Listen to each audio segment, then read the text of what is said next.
Tonight, we have 6 stories. A clown from the dark web interrupting a birthday party, to mischievous taps on a window, and more unexplainable events. A huge thank you to all of tonight's authors for making this video possible. Likes and comments are always appreciated if you enjoy. Subscribing if you're new is of course as well.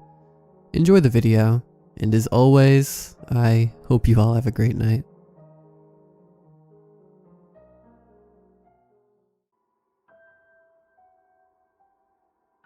They say that 99% of the internet is not accessible to traditional browsers. The world that lives beneath that which we see when we visit the dark web contains things which defy normal understanding. It has become a breeding ground to all of man's most perverse and dark fantasies. It's a place where chaos reigns supreme. My mother is not an extremely savvy internet user. In fact, most of the time she has little to no idea what she is doing on there. If she is in someone else's YouTube account or Gmail, she often does what she is trying to do without paying attention to whose credentials she is using. Can you blame her though? Her generation didn't grow up with computers. They are severely disadvantaged when it comes to that kind of stuff. I, on the other hand, somewhat pride myself on being knowledgeable about computers and the internet. I don't know how I would live my life without the opportunities it affords me. One could easily assume then that I would be someone who would take an interest in the dark web, and believe me, it's not for the faint of heart. Now the thing is that I am very careful with what I do. I use a great VPN service, and I know what I can and can't click on in order to not expose my IP address to anyone. After years of doing this though, I did however become a bit too careless, and it just so happens that the time I did was on my mom's computer. I was hanging out with my family during the holidays, and I got into an argument with my little brother, Tommy, about a certain listing that I had seen on a darknet market search.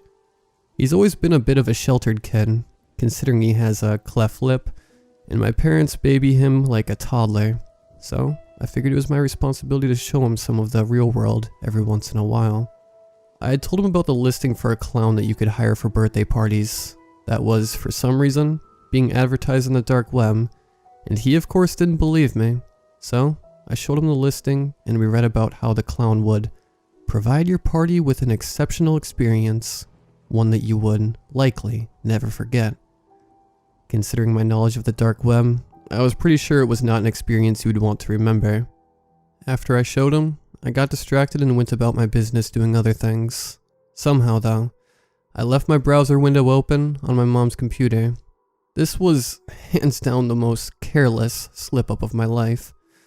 One that I will likely never live down. After I was done on there, she used a laptop and, thinking that the clown was something my little brother wanted to do for his birthday, she went ahead and paid for him to come visit the house. After I found out what she had done, we tried to cancel it, but I guess it didn't work because that weekend a clown car pulled up out front of our house for Tommy's birthday. Out of the car stepped an old man in traditional clown makeup with these pale bluish, white eyes, like those of a blind person. Yet, he seemed to be able to walk up the driveway totally fine. My mom was very freaked out and had my dad go meet him in the driveway. When my dad approached him, he tried to shake his hand, but instead the clown just immediately pulled out 3 juggling balls and started tossing them up effortlessly. My dad stared at him for a moment in awe, then began to guide him around the side yard into the back, where the rest of the party guests were. I was definitely a bit worried, so I went to the backyard, and the clown was already setting up for a magic show. The guy looked freaky as hell, but everyone in the crowd seemed okay with it, so I suppose I was being too judgmental, and should just let him do his show. Plus, he had a name tag on that said, Noisy, and considering he hadn't said a word the whole time, I thought it was pretty funny. For the first trick, Noisy took a quarter out and he pretended like it disappeared in his hand. Then he reached around the back of his head and pulled the quarter out from behind his ear. It was a pretty basic trick, but then he kept going with it. He pulled out quarter after quarter from behind his ear, until there was a pile of change at least a few inches high on the ground beside him. Everyone in the yard seemed impressed with what they saw. It really was an incredible trick. Then he picked up the pile of change off of the ground and put it in his shirt. Then he held the shirt up with his 2 fingers and launched the coins up into the air, only nothing flew out. The change had totally disappeared, In its place, a bunny rabbit popped out. The crowd really got into this. A few of them even got up and started putting money into his tip jar. Then Noisy extended his hand out and pointed at Tommy. Tommy smiled, excited to have been acknowledged, and stepped up. Noisy then pulled out one of those huge bubble-making wands and had Tommy stand in this round tray of soap on the ground. Noisy then lowered the wand over Tommy and lifted it back up quickly, covering him in a gigantic bubble. This was not an ordinary bubble though. It would not pop no matter what. Tommy would hit the side of it and it wouldn't break. Everyone in the audience stared at this speechless. Clearly they were watching something that wasn't possible occurring before their eyes. After a few seconds of being trapped inside, Tommy started to freak out and thrash against the side of the bubble. He began screaming and crying panically. "Hey, let him out," my dad yelled as he started approaching the clown. Noisy then looked over at him and put his finger to his lips, shushing him. He then lifted the wand up over my brother's head and quickly brought it down over him. The bubble instantly disappeared, and so did Tommy. Frantic, my dad charged toward Noisy, but just before he could get to him, the clown brought the bubble wand down over himself and vanished as well. My dad screamed frantically, looking around for the two of them. Realizing the gravity of the situation, the crowd began to stand up and try to help my dad look for them. Then we heard a car start up in the driveway.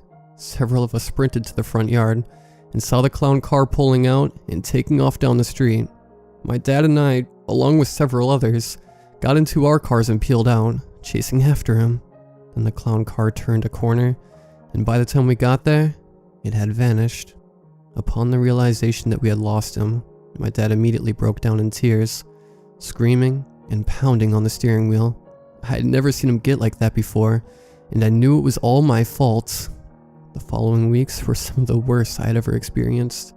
Constant contact with the police and interviews, where everyone was relentlessly asking me about why I was on the dark web and what I knew about my little brother's disappearance. I honestly feel like I was lucky they didn't pin the entire thing on me and just close the case. I didn't stop going on the dark web though. In fact, I started using it more. I knew that there was only one way I was going to find my brother's kidnapper.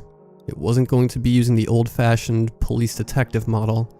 I had to track Noisy down once he decided to stalk again.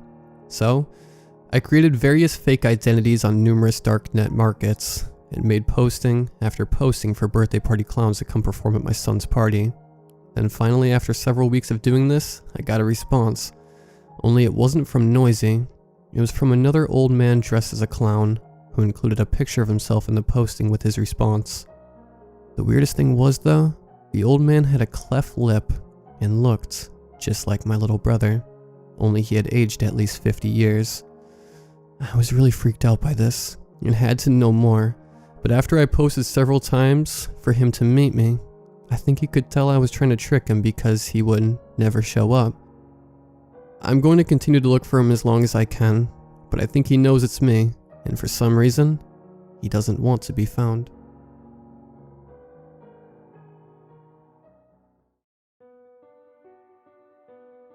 Has anyone ever heard a knock on their window? I mean, sure. Most of you would probably say yes. It inevitably happens for some reason or another. Perhaps a tree limb hitting it on a storm, an animal accidentally flying into it, or just weird neighborhood children playing pranks on you. My story is far more chilling than that. I honestly can't find the best way to put this into words, but I'll do my best. I don't see names as an important thing, not for something like this. It's better no one tries to contact me or find out who I am exactly. All you need to know is that I am now 30 years old. I can tell you where I live, or did live, when it all started. It was a rural countryside with forests surrounding our old wooden house. I lived with my grandparents at the time, whom raised me up until I was 15. They're pretty much my entire world, and always will be. My parents died when I was very young, and I was never told the full story. They always said they didn't want to talk about it. I figured it was hard on them to relay the passing of their son and daughter-in-law. It was, from what I heard from other relatives, a car crash that happened 2 months after my birth. When my grandparents learned of this, they were very quick to adopt me as their own, to which I am thankful for. One night, about a week after turning 15, I was laying in bed half asleep when I heard a very subtle knock on my bedroom window. I am a very seclusive person by nature, and I don't know why. I've always had my door shut and locked, the window tightly locked down, and thick blinds covering it from the inside. The knock did startle me at first, but then I remembered a tree limb that typically dangles close to my window. I figured that it simply got blown about by the wind and reached far enough to scrape the window. I thought nothing much of it that night and slept pretty well. The next morning, my grandparents called me down for breakfast, and I rushed down to some eggs, a piece of toast with grape jelly, and a piece of chocolate fudge, one of my favorite treats. I never mentioned the knocks to my grandparents. After finishing my breakfast, I did the normal routine. I cleaned up, got on the bus, went to school, came home, played games, and then got back into bed. The norm for most kids, I'm certain. The next night, same thing. Knocks. This time more than once, and a bit louder. This admittedly freaked me out. 2 nights in a row? The thing about this night is there was no wind outside, not the slightest whiff. For several months, the same thing happened almost every single night. At this point it did have me slightly on edge, as it really isn't a normal phenomena. After that night, nothing further happened for at least 4 days. On the 4th day, things took a sudden turn for the horrific. I once again heard the knocks on my window, but this time, it wasn't just knocks. I heard something literally clawing at the window, almost as if it were trying to break inside. This caused me to panic and duck under the covers, but I soon realized that is stupid. If this thing gets into the house, it will most certainly notice the figure under the covers. I remember my bed is rather tall, heavy, and has thick sheets and covers that dangle over every side to the floor. I quietly and quickly made my way under the bed and hid. I stayed down there for what felt like several minutes on end, waiting for something to happen. Nothing did. I heard nothing but the very subtle creaking of the house. Finally, something broke the silence. The window in my room broke with a loud shattering sound. Glass sprang all over my body. I very nearly screamed at the sudden shock, but I covered my mouth before anything could escape. Silence, once again. Moments later, I heard the thud of a foot slam into the wood, and I heard something mumbling. I could not tell what was being said, but I could have sworn it was saying my name over and over and over. At this point, it was literally repeating itself, but as it vanished down the hallway, I heard something else.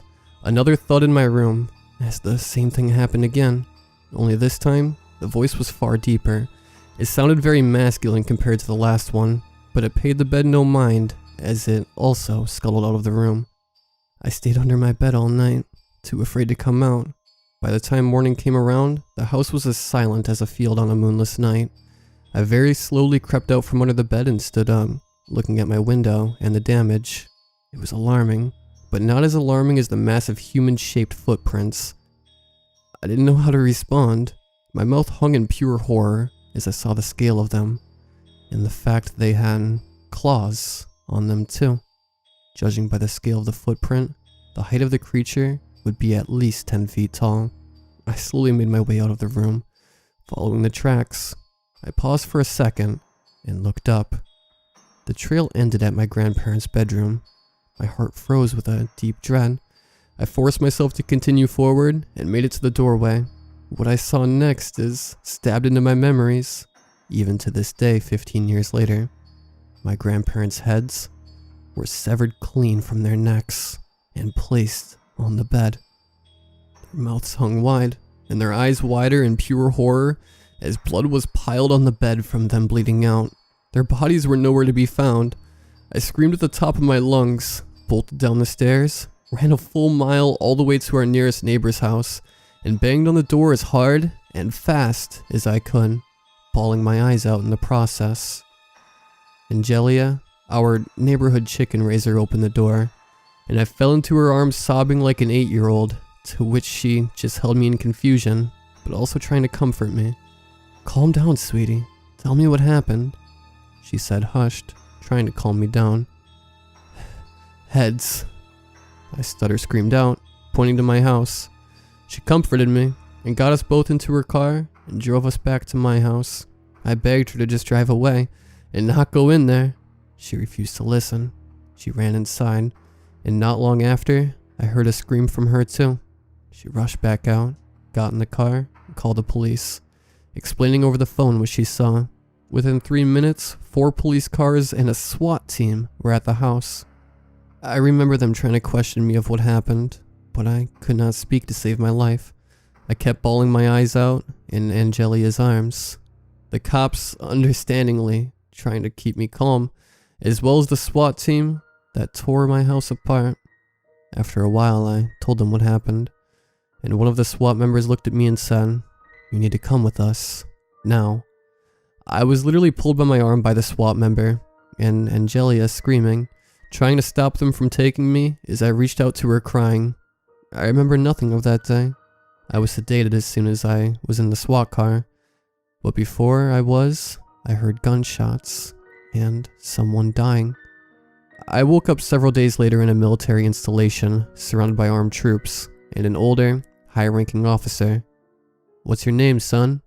she said, to which I responded, "Why?" To which she looked me square in the eyes and told me, "You're being hunted by something.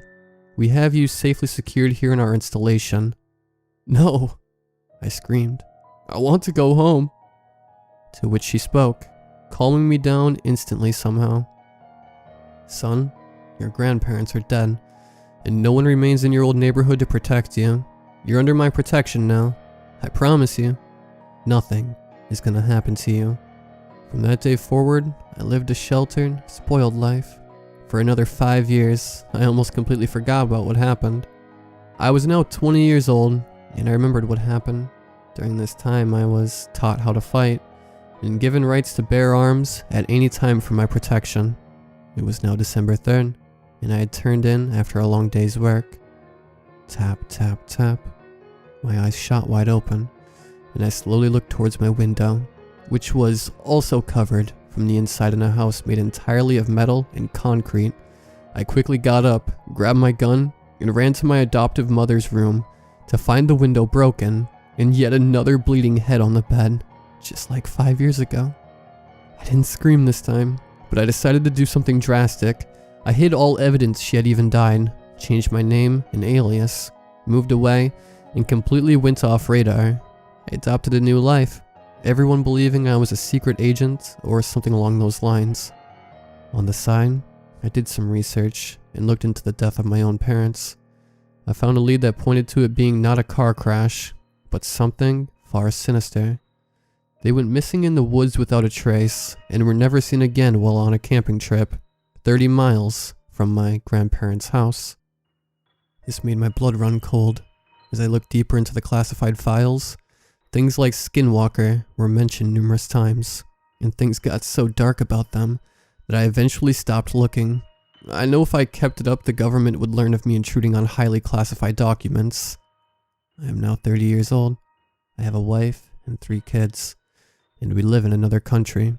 I speak another language now entirely, and we have lived comfortably for at least 4 years now. But something happened last night that gives me pause. The ever so tender taps on my bedroom window.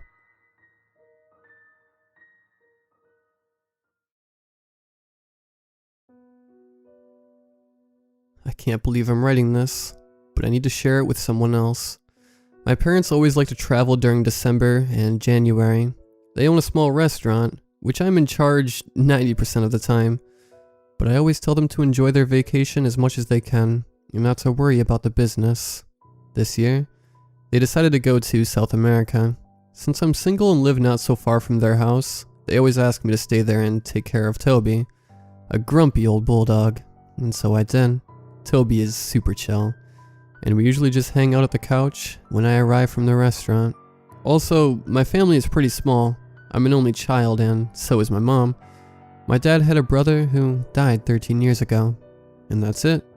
I still have no kids, and I plan on staying like that. Yesterday, I was taking my after-work nap, but the sound of the front door opening woke me up. I instinctively jumped out of the couch, but to my surprise, it was my parents.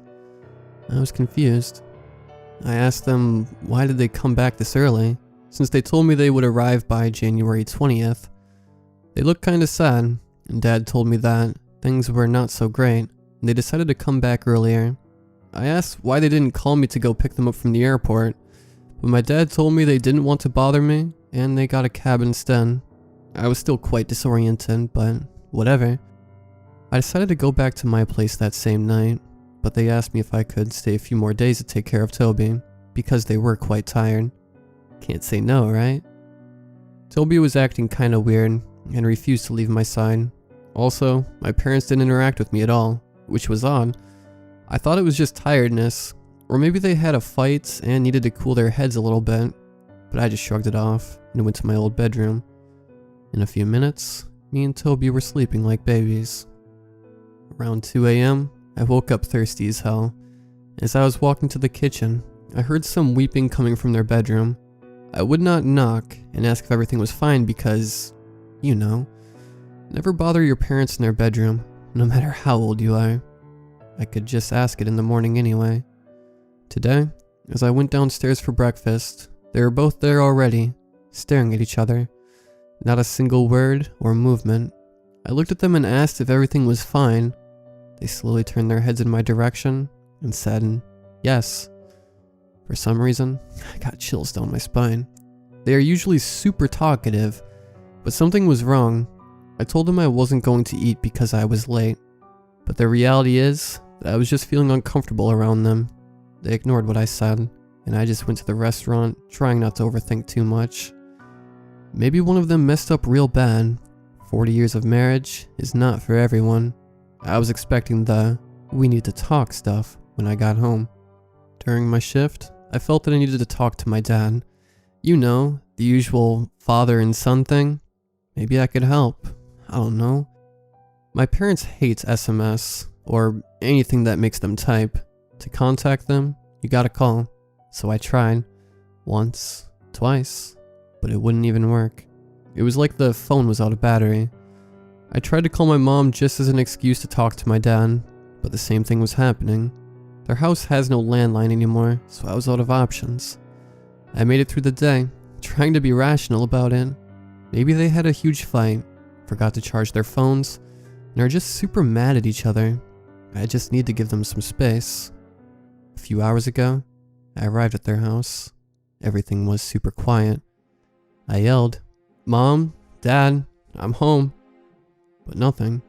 I went upstairs to see if they were sleeping, and I found Toby was sitting static by their bedroom door. Tried playing with him, but it was like he was hypnotized. I knocked and asked if they were inside and if everything was fine. Instead of a straight answer, what I heard was, "Shh." Took me a few seconds to process that, but I tried again and heard the same thing. I said screw it, and just went back downstairs to grab a beer. Suddenly my phone rang.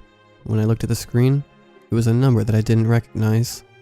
When I said hello, a lady on the other side said my name and asked if it was me, and I confirmed. What she said next was, "Sir, I'm really sorry, but we were contacted by the US Embassy in Brazil to inform that 2 days ago, your parents went on a hike with a group of people, but somehow they disappeared. Search groups have been mobilized and are trying their best to find them. Did your parents try to contact you?" I was completely baffled, and after a few seconds I said, "What are you talking about? They're here." But it seems like the lady couldn't hear me. She kept saying, Sir, are you there?" and then hung up. This is when I felt a cold hand on my shoulder. I slowly turned my head and saw my dad, with a gruesome wound on his neck. And before I lost my senses, he asked, "Did they find us yet?"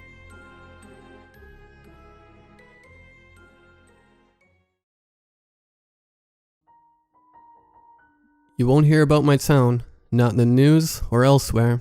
At first I thought it was a government conspiracy, but as time's gone on, I realize now that's not the case at all.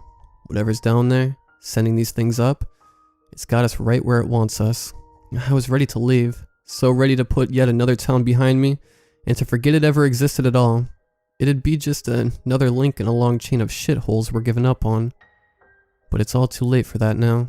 I can't remember where we are, or even what it's called. Sometimes memories come back to me, but they go away just as quickly. Now I'm resigned to just getting the story out there. I know I'm beyond help, but that doesn't mean I have to disappear into nothingness like all the others. It all started with a nightmare. I wonder if others had the same one. I'm not sure. I think they did. This wasn't a normal dream. It was like waking from a coma. In the dream, I saw a city fall from the sky. The buildings all wrong. The things that lived in them even worse. I lived there, maybe before or after it fell, shuffling around in sunken alleyways and sewage-filled trenches, my mind snatching glimpses of thoughts and ideas. I had to hide from the masters. I had to hide from their gods. I was a dirty, filthy, groveling little man with no power, and they were chasing me relentlessly, a rogue slave. Just before they caught me, their dark presence close to snatching me, I opened my eyes to find myself desperate for breath, naked, coated in sweat, ankle deep in snow. My feet burned with pain, and when I looked at my frozen hands, I saw the tips of fingers shredded and bloody. Behind me the sun was rising, casting light onto a bloodied hole dug in the snow. Had I dug that? I wondered. Had I been on my hands and knees, digging desperately? And now I was awake with a terrible fever setting in, my head aching and my skin on fire. I turned and shuffled back towards my house, tears welling in my eyes. It was like I was feeling someone else's emotions, thinking someone else's thoughts.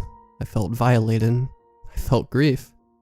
My wife found me slumped against the back door of our little farmhouse, passed out. She screamed when she saw me. I wouldn't come to my senses for another week. When I did, the sun was a meagered light, probing the slanted blinds of my bedroom. I looked outside to see that spring was underway, but around here, that just means the sun stays up a little longer to reflect off blinding snow. I had no idea what happened, but for some reason thinking about that ice, about digging into it, it filled me with revulsion and fear. I felt like I'd been taken over, puppeteered around like some kind of doll. After some time collecting myself, I shuffled downstairs desperate for an answer. I found my wife at the breakfast table looking worn and saddened. I asked her what had happened, but she refused to reply directly, only breaking out into hysterics when I asked what she was holding in her hand. "How the fuck were you out there?" she asked. I felt like I'd done something terribly wrong, like I'd betrayed her, but I didn't know how or why. I told her I didn't know what had happened and reached out to touch her, but she pulled away. "And what are you doing with this?" she asked, her voice low with despair. Looking into her hands, I saw it. A small scrap of blue fabric. My heart sank low into my chest. I was flooded with grief. "I thought you left all of her things behind," I asked. She didn't respond, eventually leaving me to walk away. For the next few days, I was forced to stay in bed and recover, but she never let go of that scrap. I spent most of my time trying to remember what had happened, but could only conjure up images of confused anger, as if glimpsed through an opaque sheet of ice. I thought that maybe, before I'd gone out digging, my wife and I had gotten into an argument. Something awful had happened not long ago. That much I was sure of. She had even removed my things from our bedroom, putting them into boxes in the spare bedroom. I was left staring at those boxes as I recovered, sweaty and weary from disease, wondering why she'd done something so hurtful. Nothing about her seemed right, certainly not the way she was around me. When I was finally strong enough to carry myself, I resolved to find out more. I waited until my wife went out on errands and layered up.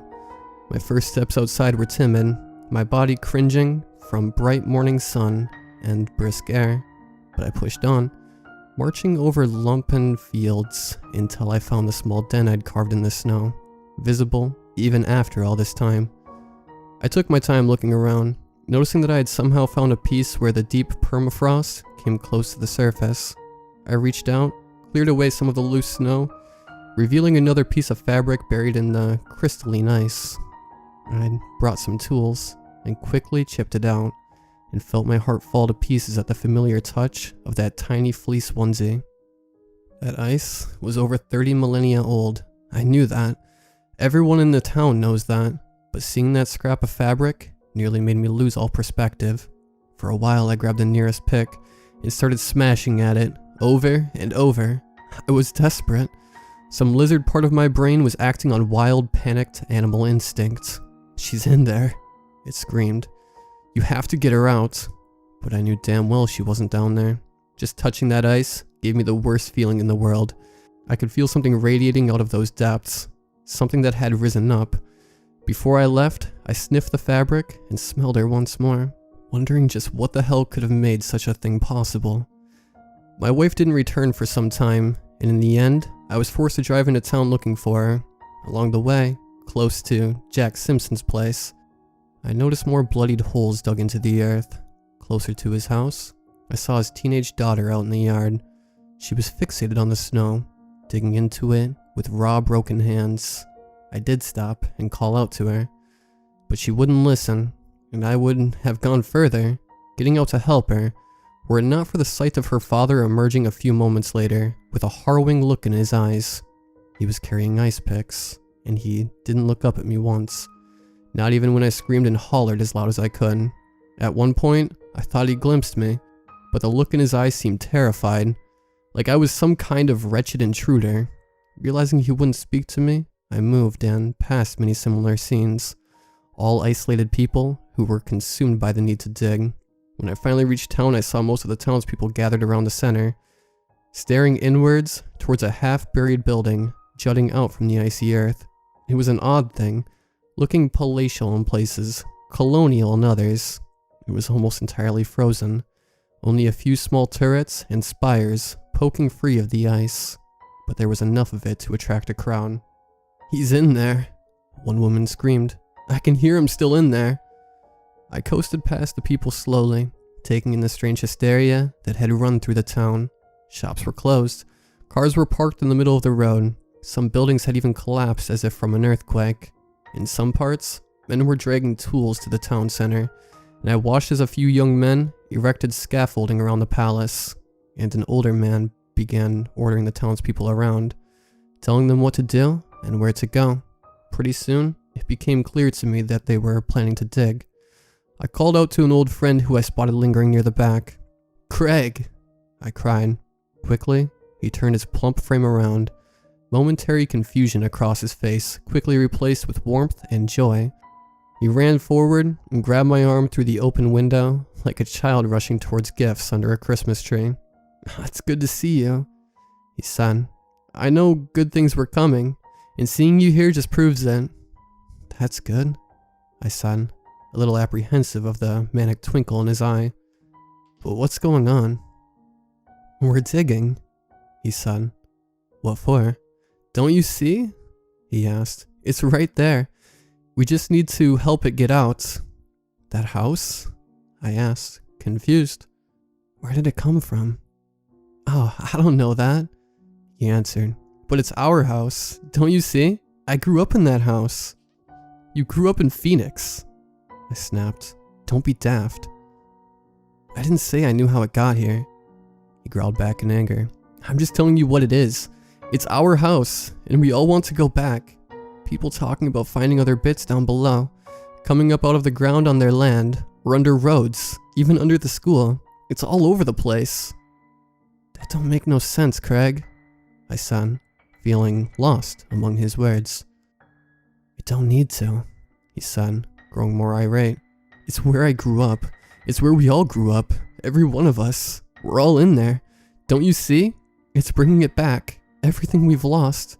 I thought you of all people would know what's down there." I thought of the blue fleece and paused a little. Before I could speak, Craig pointed to one of the collapsed shops with great enthusiasm. "That's where Miss Pickers grew up. And over there, that's where my Shelley was born. And down there, you keep going and take a right. You'll find the Irish Catholic school where Deputy Sanders was raised." Craig pointed back to the building in the town center. "And that's the center. That's where it's all coming from. So we're helping it out so it can bring more to the surface." "Craig?" I began before trailing off. Already a whole story of scaffolding was up around the back of the building, and I saw men, women, and children all grab pickaxes and begin pulling back the tarmac. That building was like an icy fortress, where just the tips of its highest towers could be seen. I shivered at the sight of it and pulled my coat up around my neck. I spotted others doing the same, and despite the early May conditions, I watched as snow began to fall around those otherworldly spires. It felt wrong. The whole damn thing felt wrong. I drove on looking for my wife and saw more scenes of digging.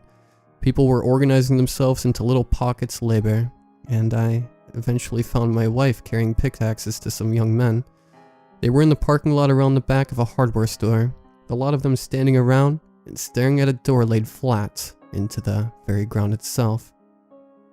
"Amazing work, boys," she cried as she brought them their tools. "You able to get it open yet?" "Not yet," one of them said with a polite smile, "but we'll keep trying." I pulled up and called out to her, insisting on her attention even when she tried to ignore me. She seemed nervous as she approached the car, as if she wasn't quite sure of me. I asked her home and, at first she protested, telling me, "The whole town's working together on this, honey. I can't just leave them behind. We've all got to pull our weight if we want to bring it up. Just look at this door. Who knows where it leads?" "But what about..." I stopped and looked at the old glimmer of madness in her eye, the kind I'd seen in my grandmother before her passing from dementia. I needed to get her home, I decided, no matter what. "We have our own spot to dig," I said, holding out the piece of blue fleece I'd kept. "We should go home and focus on that." My wife's face grew pensive. She looked at the young men with concern, only for one of them to stand and come over to us both. "Don't worry, miss," he said. "You go home with your husband. We're all down there. Bits of us waiting to be found. I can feel it." "Are you sure?" she asked. "Of course," he said with a smile. "We all have a place down there." And with that, she finally climbed into my car. I got her home and convinced her that we need a full night's sleep before we began digging. But it didn't change much anyway. I woke up to an empty bed at around 3 a.m. Looking outside, I saw the snow beginning to pile up. Hell, it looked like a damn blizzard, but at least it made her tracks easy to follow. They went right to that spot I'd woken up at weeks before, and she was there on her knees, blankets wrapped around her. She was sobbing, a racked, confused, angry, happy sob. I knelt down beside her and went to put my arms around her, but stopped. She was holding something that had emerged from the ice like a splinter pushed out of skin. The sight of it turned my stomach, and I felt overcome with rank despair. I felt like I was stepping further and further into a nightmare. I could have maybe explained the strange building as a ruin, or at least as something built by the town, who I figured had gone completely mad. But this was something else. She was holding a hand sticking out of the ice, chubby little newborn fingers clasped around her thumb.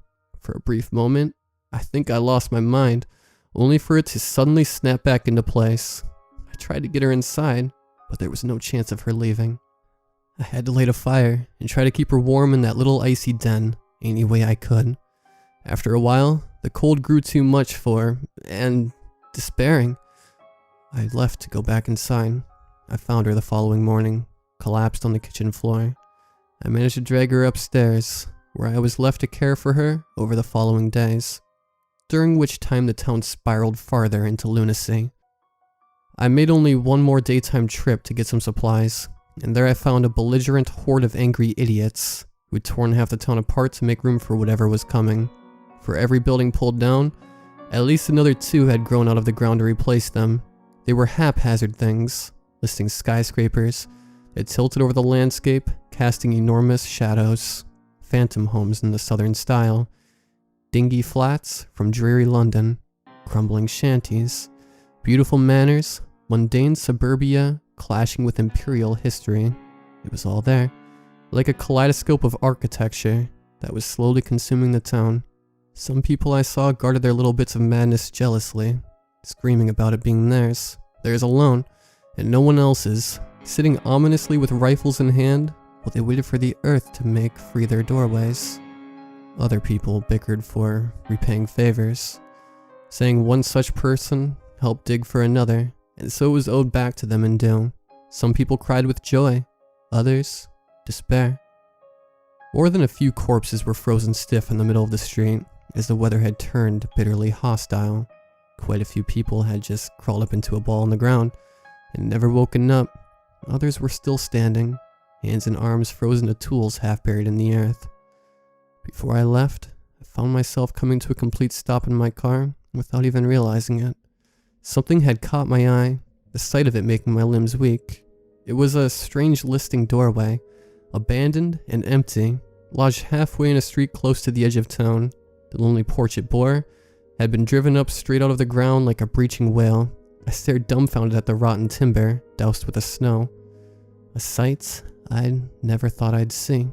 I recognized that door, and for a moment I felt the temptation to leave my car and investigate, but when I noticed an eerie glow emerge from a half-buried window beside the door, one that I knew led into the very kitchen where my mother had spent years cooking for the family, I froze out of an uncanny nostalgia. It was a light, perhaps a torch, or maybe even a flame. I pondered this, feeling a distant terror advance upon me like a tiger in the jungle, when I suddenly smelled the strong odor of pipe smoke and saw a strange face appear in the frosted window, gaping and strange like a mask. Suddenly, that terror was upon me, and I stamped my foot down on the accelerator as hard as I could, and left that damn place behind me. If I could have, I would have never returned. But my wife was still unwell, and we needed food and medicine. I was forced to return twice more, but those times, I felt nightfall offer me some protection. It was a smart decision because the corpses were growing in number, and the few living people I glimpsed were dark and hostile. Those that weren't digging were looking for people who could be dragged into it. One night I followed one of these men quietly, climbing onto the roof of a still-standing store so that I could spy the town center from afar. It was like something out of the Stone Age. That strange building was now dozens of stories high with strange arches, buttresses, terraces, and walkways sticking out of it, all kinds of strange angles. All around stood about a dozen wiry men, many of whom I recognized, whipping other townsfolk into hauling earth. Barely a few hundred people remained out of the thousands who'd once lived here, and while plenty could be found dead, I could not help but wonder where the rest had gone. I was given some kind of answer when one worker managed to drag enough soil away to reveal a new door. He cried out about his discovery, and the crowd clamored around him, anxious and joyful. Close to the back, an older man pushed his way forward and fell to his knees before the door. He stayed there, sobbing, before a slave driver came over and gently pulled him to his feet. He whispered quiet words into the old man's ear, and they both embraced each other, laughing and crying. The old man cried out, but the words were lost in the blizzard, and then I saw him open the door and enter. It slammed shut behind him with the finality of a guillotine. For a few brief moments the crowd remained where they were, milling around before one of the slave drivers began screaming for work to continue once more. "We all have our own doors," I heard him roar. "We work to find them, work to find yours. Help your friends so that they might help you." Just as quickly, they resumed their frenzy, and it was as if nothing had ever happened. The second time I returned at night, I found the town center even emptier than before, but there were still enough shadowy figures wandering the blizzard to give me concern. I decided to stay closer to the edge of town, where I gathered supplies from rundown stores. At one point, as I huddled below the smashed window of a ransacked pharmacy, wind and snow pouring into the open shop, burying the shelves and goods beneath the sloping elements. I was momentarily forced to wait, breath held, for a stranger to pass me by, except they never passed. Instead, they slipped and fell, angling over the broken window and sliding into the very spot where I hid. There they began to wail in fear at the sight of me. I'd never seen this person before, but they wore ill-fitting clothes, and something in their eyes made me think of idiocy. They didn't look right, and I reached out to hush them best as I could. "There you are," I heard from above, the voice rich in warmth. Looking up, I recognized the welcoming smile of Dr. Alistair, an older woman who'd worked in the clinic for years. Confused, I greeted her and let her help me up, but found myself growing weary as she explained herself. "This here's my twin brother," she said, and I could not stop myself looking at the man askew, since he was clearly no older than 19. "It's been decades since I've seen him," she added, taking my hand in hers and staring into my eye, perhaps looking for a sympathy she hadn't found elsewhere. "Ah, yes. He was my closest friend for a long time, and I thought I'd lost him. Now come on, she said, turning to her brother. Let's let our good friend go back to finding his own home down below. I watched as she dragged her brother up and propped him up under the arm. Strangely, his mouth opened and he let out a kind of wail. It wasn't a normal cry, but it felt helpless and dumb. Oh, I know, Dr. Alistair cooed. We'll go back as soon as we can. I just got a few people you ought to meet first. After that, I stayed away from the town center entirely, taking my chances with the houses dotted around the countryside. Down by Mr. Simpson's, a whole street had grown out of the very soil, and occasionally you could glimpse him wandering from building to building, crying out for his daughter. Your ma ain't coming back, he'd sometimes cry. Other times, he'd scream things like, give her back, Marie. She ain't yours no more. You passed on. I felt sorry for him, but I still ransacked his home as he wandered in the blizzard, stumbling from shop to shop in a street that, just a few days before, hadn't even existed. I remember looking out his bedroom window and noticing how the strange palace in the town center was so tall, it could have been seen from miles away. It filled me with unspeakable dread, and for a moment, I was glad I'd managed to avoid the mass hysteria. Then again, I hadn't really avoided it at all. There's still no way to explain what exactly happened to my wife. At first, she was just unwell from her stay out in the cold. Then one day I went in and found her nursing. The sight alone was enough to bring me to tears. I'm still not sure I'm able to say these things aloud and stay sane. I just know that afterwards, after she got our daughter back from the den, she stopped acknowledging me. I was on my own, except I still had to get food for her and our daughter. At least, I think it was my daughter. She never let me get close enough to see. I understood why, of course. What happened way back was all my fault. But still, it hurt to be so alone. I'd say there's maybe 100 people left now. That makes me wonder if it's safe to go back to town, but lately I've been having nightmares about the smell of pipe smoke from my childhood. Out in our yard, I can see the strange shape of a new house rising from the den. It started with a fence but quickly turned into more, until soon a roof began uprooting trees. Now there's a whole floor, and looking in through the window reveals dusty abandoned halls and bedrooms. It doesn't take much to recognize our first marital home, or the baby's bedroom, complete with a crib.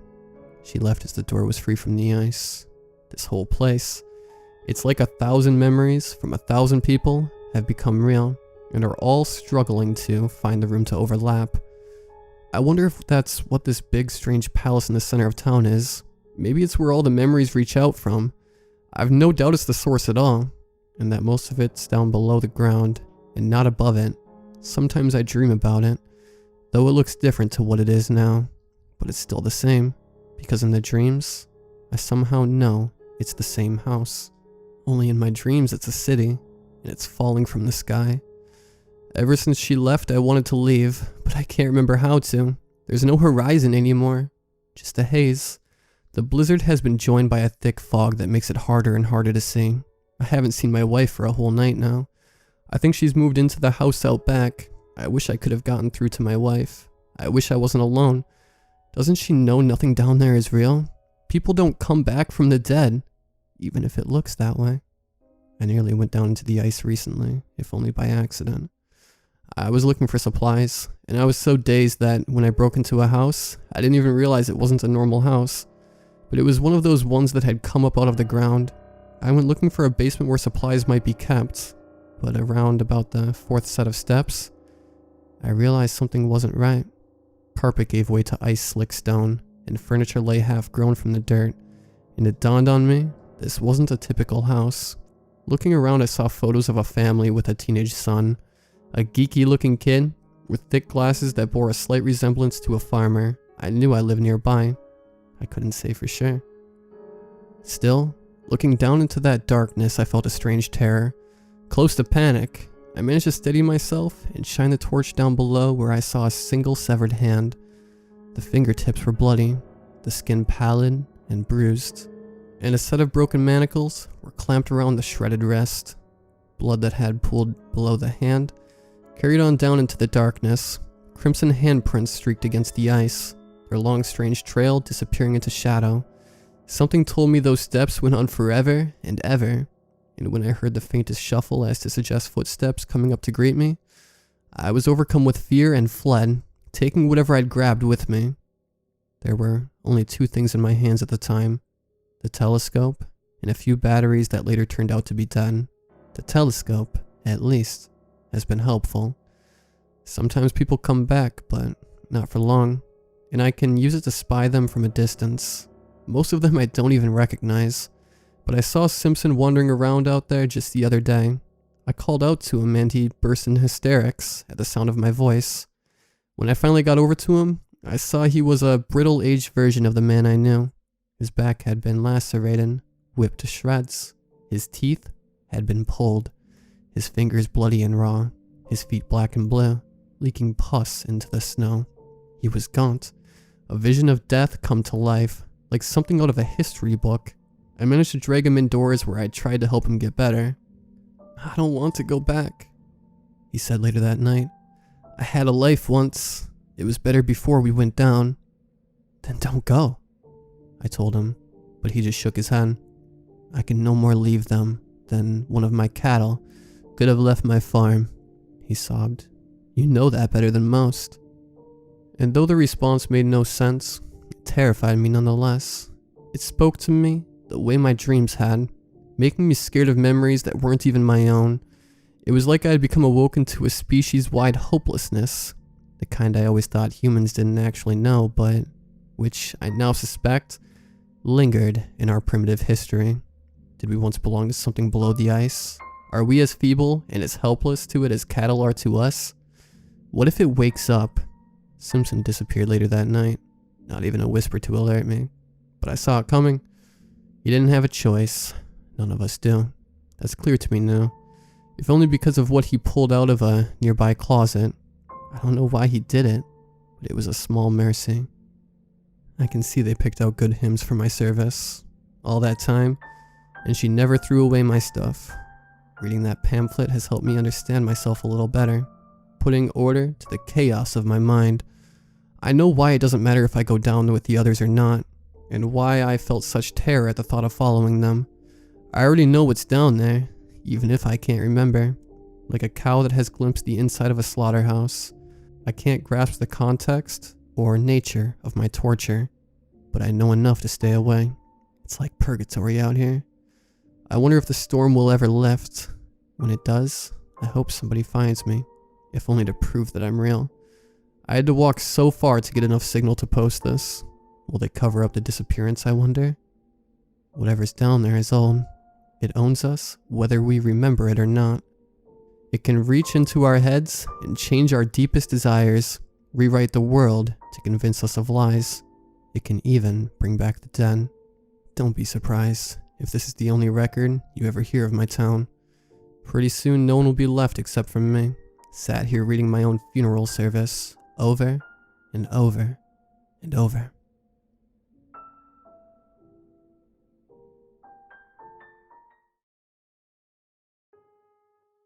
My name is John Argent.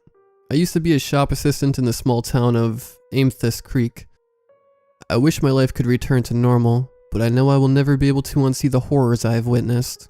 Tonight may be my last night in this world. It was only 2 days ago when it happened. The stars glittered coldly in the black night sky, and an icy wind howled through the gaps in our old, rickety house, obscuring all sound. I was sprawled on the couch, absent-mindedly browsing Reddit, waiting for my husband to come home from one of his stargazing outings in the woods behind our house. As the hours drew on, anxiety and worry built up inside me, like helium in a balloon. It was nearing on 1 a.m., and he had never been out that late before. He also hadn't taken his cell phone with him, saying it was a distraction from the cosmic wonders, so I had no way of contacting him. Just when I was thinking that I should go out and find him, the wind died away.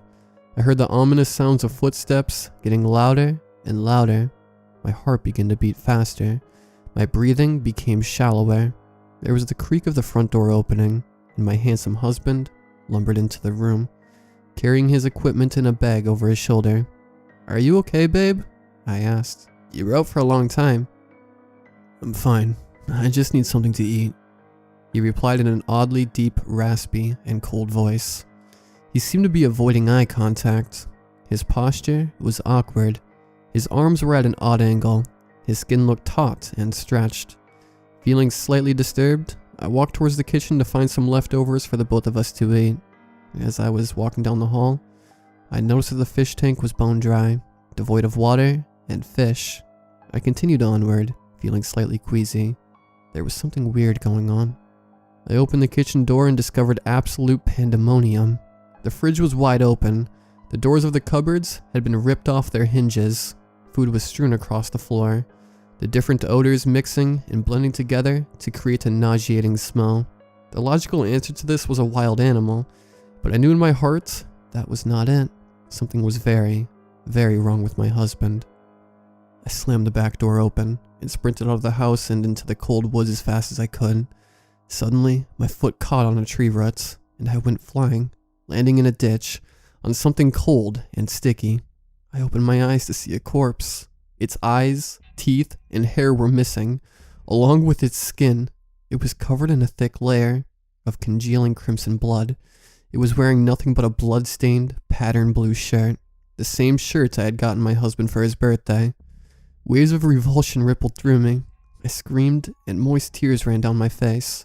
The entire situation was overwhelming, a nightmare come true. Then, I heard the ominous sound of feet crunching on leaves, drawing closer and closer. I looked up, and through blurry eyes, observed a man standing before me. He had olive skin and hazel eyes. He wore a white lab coat and black jeans. In one hand, he carried a leather-bound book, and in the other, a lantern, whose yellow glow illuminated his scarred forehead, square jaw, and the glasses in front of his hazel eyes. Next to him was a black cat with green eyes. He put the lantern down and gently reached out his free hand towards me. I took it, and he helped me to my feet. "That thing, have you seen it?" he asked in a deep but accentless voice. I only had the strength to utter one word. "Yeah." "Then run," he said grimly. He picked up his lantern. "Come, Lucifer, we have work to do." He turned and calmly walked away, his cat trailing behind. I didn't waste another second. I ran. As I ran, I heard bone-chilling, unnatural shrieks, and out of the corner of my eye, I saw smoke rising from my home. After a tense and stressful night beneath the trees, I went to my sister's apartment. I have not left since then, not even for work. I make sure to keep the doors locked and the windows closed at all times. At night, I hear ominous footsteps drawing closer and closer and knocking at the door. I had many dreams and aspirations. None of them will come true, because as I type this, the nightly winds have fallen silent and the front door is creaking open. Help me.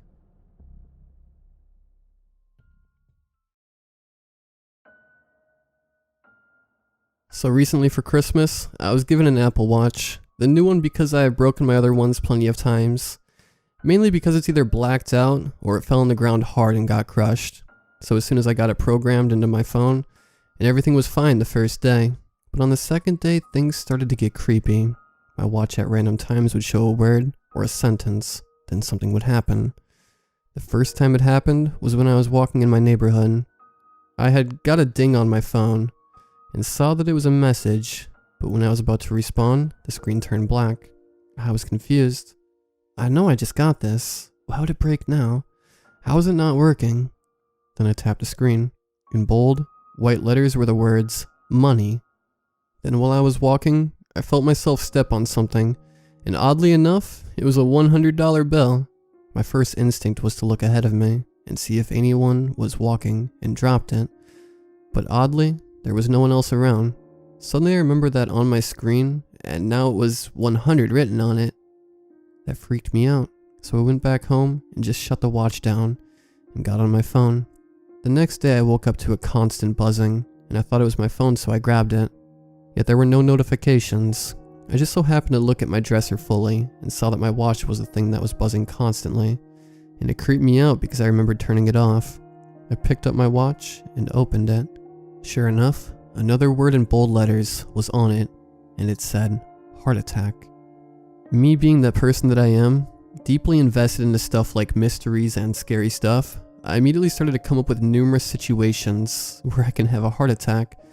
Being scared, I carried on with my day, but the thought drifted off my head and was almost a fragment of my imagination until I was at my grandma's house. It was a family party, and Minnie came. The night was fun until a man I didn't know but was somehow family to me started to hold his heart. Everyone got nervous and was like, "Are you okay?" Trying to help him and whatnot. Then I suddenly remember what happened earlier that morning. So right before he dropped to the floor, gasping for his life, I yelled, "It's a heart attack." Everyone was calling the hospital and trying to help him, but I was shook the most. My Apple Watch kept telling me the future, and it was predicting what was going to happen. That night, I couldn't sleep. My family telling me I did a great job at recognizing what it was and warning them, but I was in shock and felt bad. He was in the hospital and is in stable condition. The messages stopped from then on, and I was happy, but something happened today. I was watching TV eating popcorn with my cousin when my watch dinged. I looked at it and saw it was from an unknown number. Being curious, I opened it, and I really shouldn't have done that. A black screen popped up. I tapped it confused until the word "dead" popped up. I dropped my phone as my heart dropped. This can't be real, but with the previous things that happened, I can't know for sure. I've been sitting on my bed scared of what to do next. I really need some help, because all that's stuck on my Apple Watch screen is "dead" in big white letters.